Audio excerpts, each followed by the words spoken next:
11-12 বছর বয়সে যদি একটা ছেলে আলাদা হয়ে যায় তখন তার কোনো স্মৃতিই থাকে না। আমি মাসে মাসে ওরে দেখতে আসতাম, আমার তখন থেকে ওর জীবনটা একটু আলাদা হয়ে গেছে। মুশফিক ওর ছেলে মায়ানকে নিয়ে খেলতেছে, দেখতেছে, হয়তো দূরে থেকে দেখি বা কাছে থেকেও দেখার সুযোগ হয় আমার, কিন্তু আমার ওদেরকে নিয়ে এই সুযোগটা খুব কম হয়েছে, বিশেষ করে মুশফিককে নিয়ে।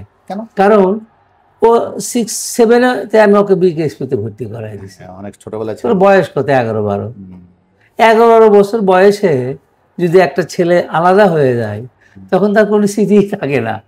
আমি মাসে মাসে ওরে দেখতে আসতাম, এটা তো ছিল 1 ঘন্টা 2 ঘন্টা 5 ঘন্টার বিষয়, কিন্তু আমার তখন থেকে ওর জীবনটা একটু আলাদা হয়ে গেছে। আর এমনি যদি বলেন তো ছোটবেলা খুব গোছানো ছেলে ছিল, খুব গোছানো পরিষ্কার পরিচ্ছন্ন ক্লিন ছেলে ছিল, এবং পড়াশোনার কোনো ফাঁকি বলে কোনো জিনিস ওর মধ্যে আমি দেখি নাই ছোটবেলায়, আমি যতটুকু ওকে দেখেছি।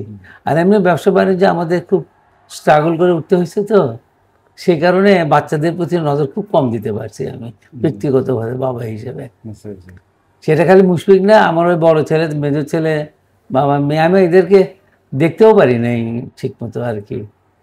জয়েন্ট ফ্যামিলি ছিলাম, ভাইদেরকে বলতে দেখতে ওর কী চাই একটু নিয়ে দিস, ওরা আমার কাছে এটা আফসোস করে বলেও তাই, বাবার কাছে আমরা কোনো জিনিস চেয়ে নিতে পারিনি, ওই চাচাদেরকে বলতে হয়েছে, কারণ বাবা এতই ব্যস্ত থাকতে ব্যবসা নিয়ে। তখন আমাদের একটা পুরো স্ট্রাগল লাইফ আমরা পার করতেছিলাম আর কি।